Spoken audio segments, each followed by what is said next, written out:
Magandang araw, narito na ang malagang balita dito sa Philippine News Agency. Ikinatuwa ng economic team ni Pangulong Ferdinand R. Marcos Jr. ang pagkilala ng S&P Global Rating sa paglago ng ekonomiya ng Pilipinas. Kasunod ito ng pagtataas ng credit outlook ng bansa sa gradong positive mula sa stable, gayon din sa pagkumpirma sa BBB Plus credit rating. Tinukoy ng S&P Global Rating ang pagtatag ng ekonomiya bunsod ng pagpapalago sa infrastruktura at mga pulisiyang sumusuporta sa mga negosyo. Ayon sa economic team, porsigido ang gobyerno na pataasin sa A- ang credit rating ng bansa sa loob ng 24 na buwan. Sinabi nito nga napatunayan ng ekonomiya ang katatagan nito sa kabila ng sari-saring hamon tulad ng sakuna, krisis pinansyal, cybercrime, tensyong dulot ng eleksyon, geopolitical risk at iba pang krisis. Kasabay nito, titiyakin anya ng Administrasyong Marcos na hindi magiging balakid ang mga kasalukuyang hamong politikal sa pagbabago ng ekonomiya. Sa hiwalay na pahayag, sinabi ni Budget Secretary Amenah Pangandaman na ang pagtaas ng credit outlook ay patunay ng matatag na pamumuno ni Pangulong Marcos. Ayon naman kay House Speaker Martin Romualdez, ipinapakita ng administrasyon ang pagtitiyak nitong palalaguin at patatatagin ang ekonomiya sa gitna ng sari-saring problema. Samantala, tinukoy ni House Ways and Means Committee Chair Joey Salceda ang fiscal policy ng Pangulo bilang dahilan para sa credit outlook upgrade ng S&P Global Ratings para sa Pilipinas. Kabilang sa mga inisyatibo para magampanan ito ang Create More Act, Digital Economy Taxation Act at iba pang reforma sa pagbubuwis kung saan kabahagi ang Kongreso sa pagpapatupad. Formal nang nagsampa ang Quezon City Police District ng kaso laban kina Vice President Sara Duterte, Vice Presidential Security Protection Group Officer Colonel Raymond Lachica at iba pa. Kaugnay ito ng insidente noong Sabado sa pagitan ng Vice Presidente at ilang tauhan ng QCPD habang inililipat ang kanyang Chief of Staff na si Undersecretary Zuleika Lopez mula sa Veterans Memorial Medical Center. Matatandaang itinakbo sa VMMC si Lopez matapos magka-panic attack nang iutos ng Kamara na ilipat siya sa regular na kulungan.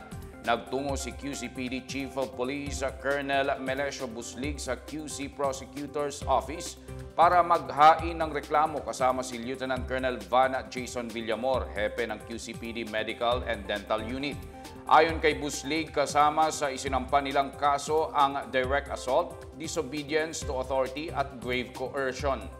Bago ito, sinabi ng Philippine National Police na plano nitong magsampa ng patong-patong na kaso laban kay Vice President Duterte at mga tauhan nito.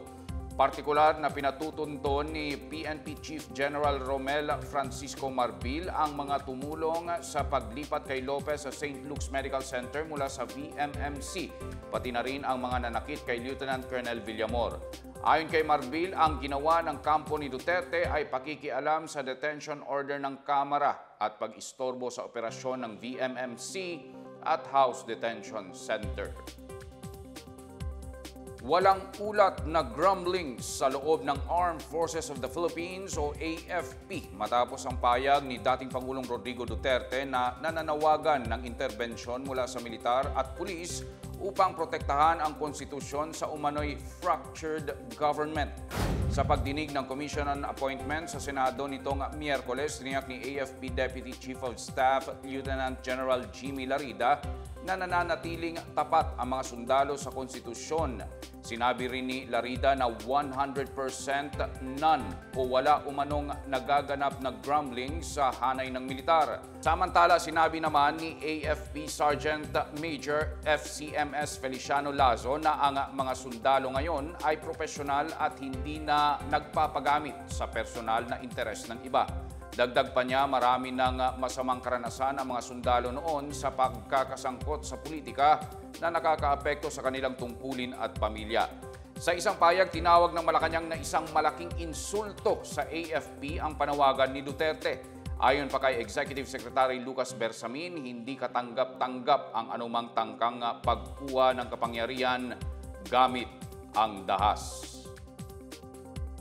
Nagpahayag ng pagsuporta si Pangulong Ferdinand R. Marcos Jr. sa panawagan ng Palestine na magkaroon ng pangmatagalang kapayapaan at kasaganaan.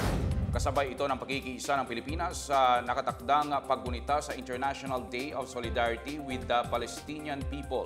Sa isang mensahe, nagpahayag si Pangulong Marcos ng pag-alala sa lumalalang tensyon sa Middle East, partikular na ang sitwasyon sa Gaza. Kinundena rin niya ang pag-atake sa mga sibilyan at pagharang sa pagpapaabot sa kanila ng tulong tulad ng pagkain, tubig, gamot at iba pang pangangailangan. Nanawagan si Marcos sa lahat ng partidong sangkot sa krisis na huwag palalain ang karahasan at pagtulungang iresolba ang hidwaan ng mapayapa. Isinusulong rin niya ang dialogo at negosasyon ayon sa pandaigdigang batas tungo sa pagkamit ng two-state solution. Binigyang din ng Pangulo ang panawagan ng Pilipinas ng agarang pagpapadala ng tulong sa mga naipit sa digmaan. Ginugunita ang International Day of Solidarity with the Palestinian People tuwing ika-29 ng Nobyembre. Ito ay bilang pagdinig sa panawagan ng Palestine na kilalanin ang kanilang karapatan at kasarinlan. Higit na pinatatag ngayon ang kakayahan ng bansa na tugunan ang mga bantang COVID-19 at iba pang pandemic sa hinaharap. Ito ay matapos kilalanin ng World Bank ang maayos na implementasyon ng mga proyektong pinondohan sa panahon ng pandemya.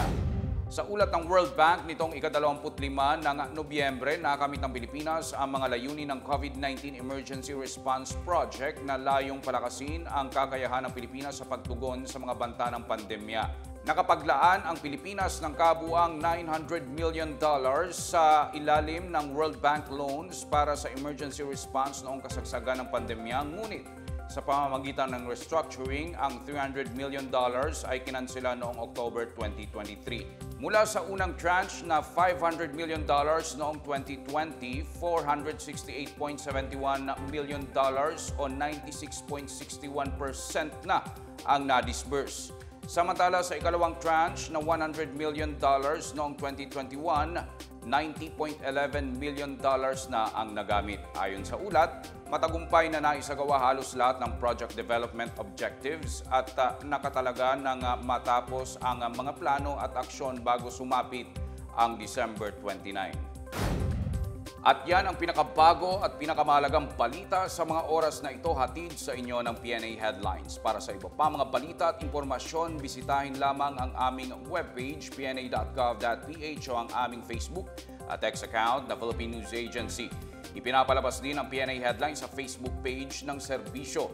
Mapapanood din ang PNA Headlines sa pamamagitan ng link sa website ng News and Information Bureau sa ilalim ng PNA News at sa YouTube account ng Philippine News Agency. 28 araw na lang, Pasko na. Ako si Wilnard Basilonia. Ito ang PNA Headlines, naghahatid ng mga balitang nagbubuklod sa bagong Pilipinas.